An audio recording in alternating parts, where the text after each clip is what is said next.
नमस्कार, मैं प्रतिभा खेड़े आपका स्वागत करती हूँ अपने YouTube चैनल नॉलेज रेन में, जहाँ हम कक्षा 10वीं की सीरीज़ हल कर रहे हैं। यदि आपको मेरे वीडियोस पसंद आ रहे हैं तो चैनल को सब्सक्राइब करें, लाइक करें और शेयर करें। आज हम प्रश्नावली 2.2 का प्रश्न नंबर 1 का चौथा प्रश्न हल कर रहे हैं। पिछले वीडियो में हम 3 प्रश्न हल कर चुके हैं। प्रश्न है, निम्न द्विघात बहुपदों के शून्यकों को ज्ञात कीजिए और शून्यकों तथा गुणांकों के बीच के संबंध की सत्यता की जांच करें। जिसमें प्रश्न नंबर 4 है 4u² + 8u। यहाँ हम देखें तो इसमें अचर पद नहीं है, तो दो ही पद हैं। देखें यहाँ पर 4u² धन 8u, इन दोनों में हमें कॉमन निकालना पड़ेगा। तो यहाँ पर भी 4 है, 8 भी 4 के पहाड़े में आता है, यहाँ u 2 बार है, यहाँ पर भी u है, तो दोनों में से क्या कॉमन आ जाएगा 4u। अंदर क्या बचेगा, एक u बचेगा। यहाँ पर 4 दूनी 8, 2 बचेगा। अब यहाँ पर हम देखें, पहले हम इस 4u को 0 के बराबर रखेंगे और इस तरफ u + 2 को हम 0 के बराबर रखेंगे, तो हमें क्या मिलेगा, यहाँ से u = 0 और यहाँ से u = -2। तो ये हमारे शून्यक हो गए। अगली स्टेप में हमें 4u² धन 8u, इसमें हमें a, b और c लिखना है। तो यहाँ हम देखें u² का गुणांक a होगा, a = 4, b = u का गुणांक 8, c नहीं है इसलिए c की जगह हम क्या लिखेंगे 0 लिखेंगे। ये हो गया। इसके बाद हम इसकी सत्यता की जांच करेंगे। शून्यकों का योगफल बराबर, शून्यक हमारे पास 2 आए हैं, 0 + -2, और हम जानते हैं ये होता है ऋण b/a के बराबर। अब यहाँ पर हमारे पास इन दोनों को हम हल करें तो ऋण 2 आएगा। b देखें तो b हमारे पास 8 है और a हमारे पास 4 है। जब हम इसको काटेंगे तो ये काय के बराबर आ जाएगा, 2 के बराबर। यहाँ आ गया ऋण 2 = ऋण 2।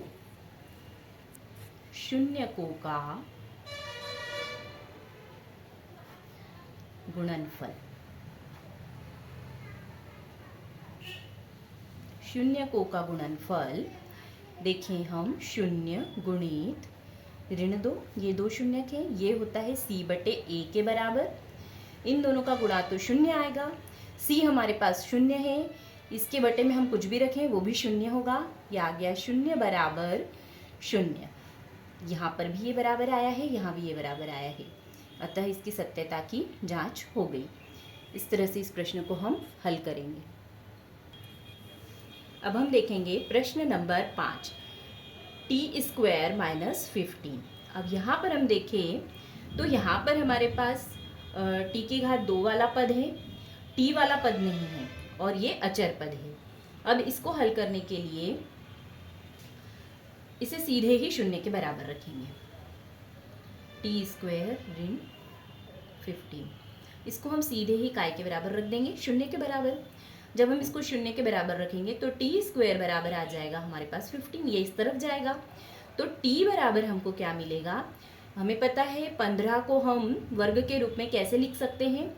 एक स्टेप बढ़ा लेते हैं, इसको 15 के रूप में √15 का स्क्वायर ऐसे लिख सकते हैं। तो यहाँ से हमें t बराबर क्या मिल जाएगा, धन ऋण √15। ये क्या आ गया हमारे पास, इसका हल आ गया। अब देखें, एक t बराबर हमारे पास क्या है, प्लस का √15, और एक t बराबर हमें मिला है माइनस का √15। अब यहाँ हम पहले फिर से समीकरण को लिखेंगे। a बराबर हमारे पास है, t² का गुणांक क्या है, 1 है। b बराबर हमारे पास कुछ नहीं है इसलिए हम इसको 0 लिखेंगे। c बराबर हमारे पास ऋण 15 है।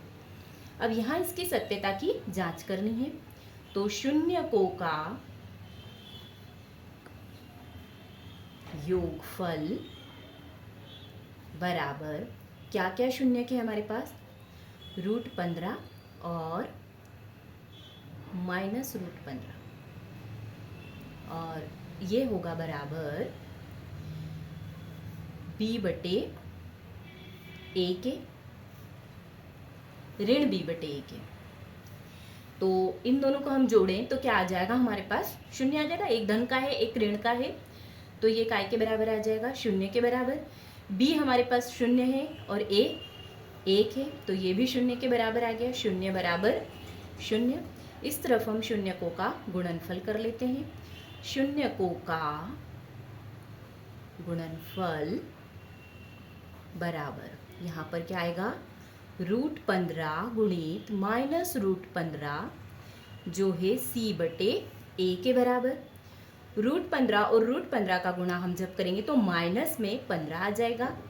c/a, तो c हमारे पास है ऋण 15 और a हमारे पास है 1, तो यहाँ आ जाएगा ऋण 15 बराबर ऋण 15, जो कि बराबर आ रहा है, अतः सत्यता की जांच हो गई।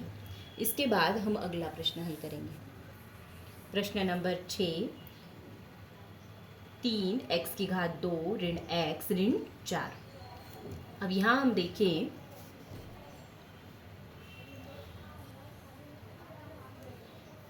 तीन x⁻2 ऋण x ऋण 4, यहाँ पर इन दोनों का हमको गुणा करके देखना पड़ेगा। 4 और 3 का गुणा कितना आता है, 12 आता है। हमें ऐसी दो संख्याएं चाहिए जिनका गुणा करने पर हमें 12 मिले और बीच वाले पद में कुछ नहीं है, हमें 1 लिख देते हैं, तो इनको जोड़ने और घटाने पर 1 आना चाहिए। अब ऐसी दो संख्याएं जिनका गुणा 12 हो और जिन्हें जोड़ने या घटाने पर 1 आए, वो दो संख्याएं होगी 4 और 3। 4 तिया 12, 4 में से हम 3 को घटाएंगे तो हमें 1 मिलेगा, अतः इसको हम लिखेंगे 3x⁻2 ऋण 4x धन 3x ऋण 4। यहाँ ऋण धन का ध्यान रखना पड़ेगा, क्योंकि यहाँ ऋण है इसलिए बड़ी संख्या के आगे हमने ऋण लगाया है।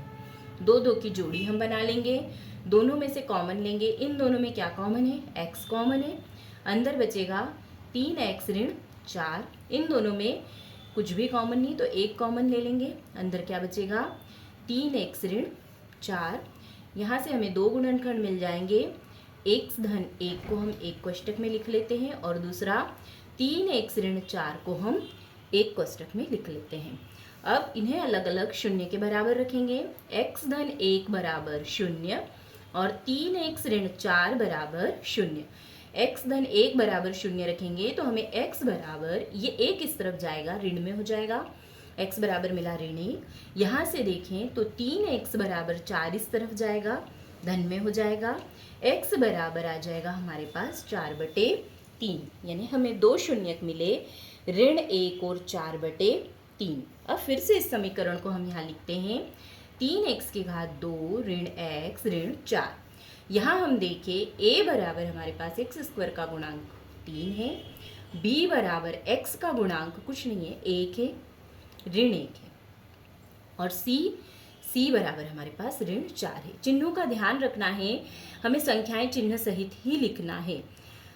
अब सत्यता की जांच करना है, तो शून्यकों का योगफल